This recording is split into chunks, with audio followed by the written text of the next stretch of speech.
Here we are back doing another reaction to a Food Network celebrity. We're going to do a Giada video where she's making chicken piccata. Chicken piccata is a dish. It's a chicken dish, obviously. I'm going to assume she flours the chicken, cooks it in a frying pan, finishes it with a caper butter wine sauce.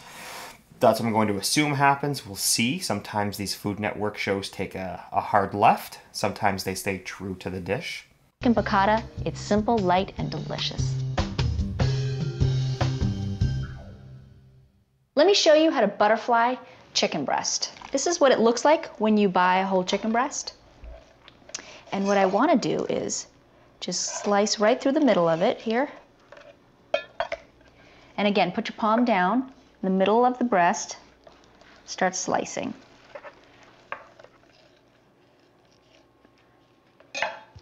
And now when you open it up, it's still attached at the bottom, and that's what butterflying is, because it looks like a butterfly.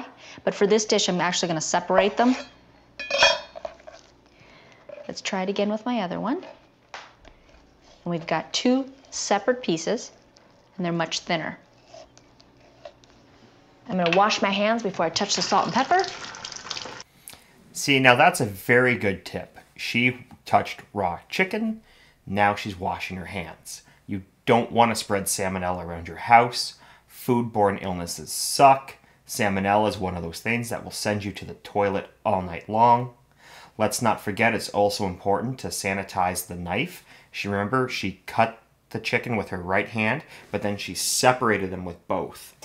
So her right hand is dirty. She dirties that knife. She has salmonella cross-contaminated. The cutting board, the knife, they both need to get washed too after this. I hate to interrupt the video, but if you're getting any value from what I'm doing here, please feel free to subscribe, comment, and hit the like button. I'll get right back to the video now. Great. Now I'm going to season with a little bit of salt, a little bit of freshly ground black pepper. We're going to dredge them in some all-purpose flour. Just a light coating. The flour acts as a barrier between the fat in the pan and the moisture in the chicken breast. All right. Flour is also going to get crispy and put a little crisp on it. One of the tricks I like to do is mix 25%, my flour mix is usually 25% flour, 25% cornstarch. Now let me clean my board.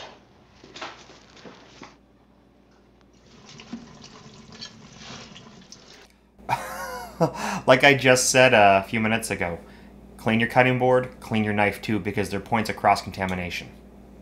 This is what I really like about older Food Network videos. They're showing the sanitization steps. This is something that you don't really see anymore. We just kind of assume you know to do it.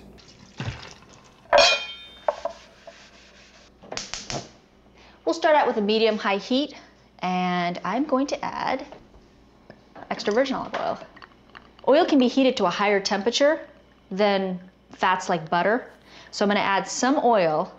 Yeah, okay, but she's using extra virgin olive oil, and olive oil is one of the lower smoke point oils. Like a neutral seed oil has a higher smoke point. And butter, if you clarify your butter, like if you're reading Indian recipes, they call for ghee. If you're reading French recipes, they call for clarified butter. But once you remove the milk solids, clarified butter has a much higher smoke point. And you can easily remove the butter, the milk solids from butter and clarify it in the microwave. It's one of the things that the microwave's good for. Put it in there, melt it all. You'll see a separation. And you just scoop off the top, and now you have clarified butter. And then a couple tablespoons of butter. The butter gives it that rich flavor. So together, the combination is going to be perfect. As soon as the butter melts, you know that the fat is at the right temperature to cook your chicken. You don't want it smoking, you want a light sizzle. The chicken breasts take about 4 or 5 minutes, and it's great because I've sliced them so they're thin, they cook quickly. Whenever you're putting something like that in the pan, make sure you lay it away from you. If you lay it towards you, it can splash on you. You can get burnt. Ask me how I know. It sucks, especially when you hurt yourself like that at like 5:30 on a Saturday night, and now you've got to go through the next 3 hours. I think we can only fit 3, so we'll have to wait till those are finished and we'll continue to add the rest. I'm gonna start my sauce. I'm gonna start with using a cup of chicken stock. And I'm just using canned chicken stock. Make it quick and easy. I like to use the low sodium chicken stock so that I don't have to worry about having my flavors being too salty.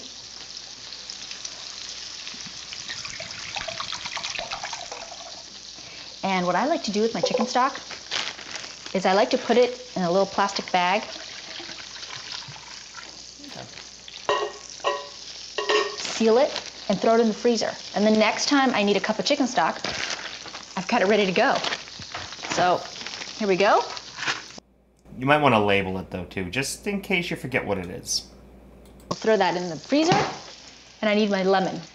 And lemon, chicken stock, and capers is a classic piccata topping. I'm gonna add about 1/3 of a cup, so this whole lemon. For my last ingredient, I'm gonna add capers. They have a wonderful tangy flavor. And you wanna make sure that whether you use salted capers or capers pickled in vinegar, that you rinse them off.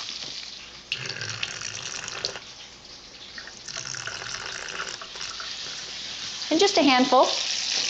We'll throw that into our sauce. Take a look at our chicken breast.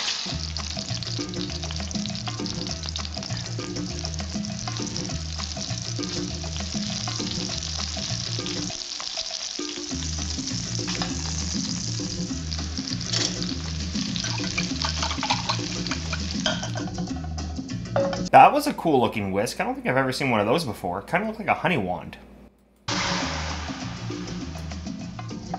Just scrape up all the bits off the bottom.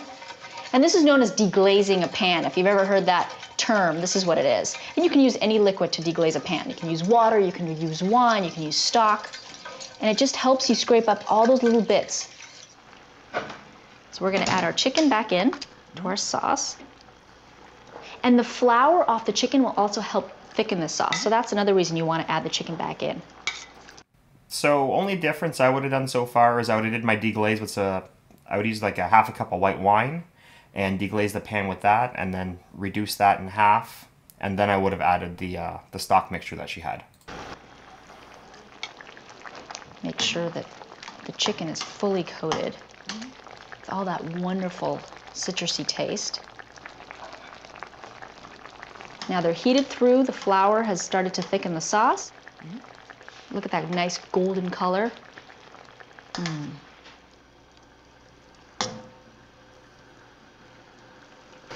Well, golden suggestive. I mean, the lighting's probably right on them, so there's some glare, but they look a little pasty in some spots. I'm gonna add another 2 tablespoons of soft butter. And the soft butter is gonna thicken the sauce again and give it that rich taste. I just want to... When you're gonna do that with butter, it's better to use ice cold butter. So what we'll do at the restaurant is we'll have an insert of ice water with chunks of butter in it. And then you just grab the butter out of the ice water. And when it's that cold, it emulsifies better. I want it to melt slowly with the heat of the sauce.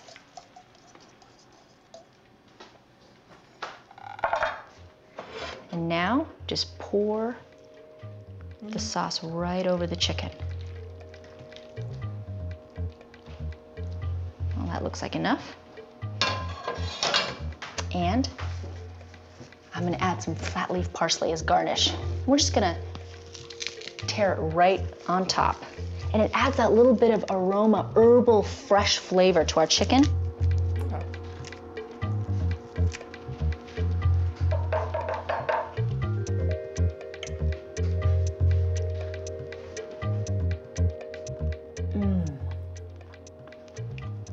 It is delicious.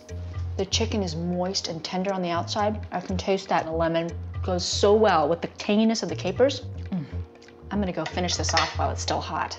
The only problem with that, obviously that's more than one portion there, is that it's kind of awkward to serve because you're gonna have to pick that tray, that serving plate up and pour it on somebody else's plate. Like, I mean, if she was plating it individually, that'd be fine, but she probably should have put that in a gravy boat.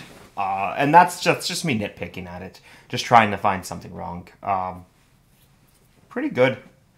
There wasn't really anything glaringly wrong. Again, that's the problem with these Food Network chefs, is they know what they're doing, and that's the difference between reviewing them and reviewing some YouTube chefs, because us YouTube chefs make all kinds of mistakes.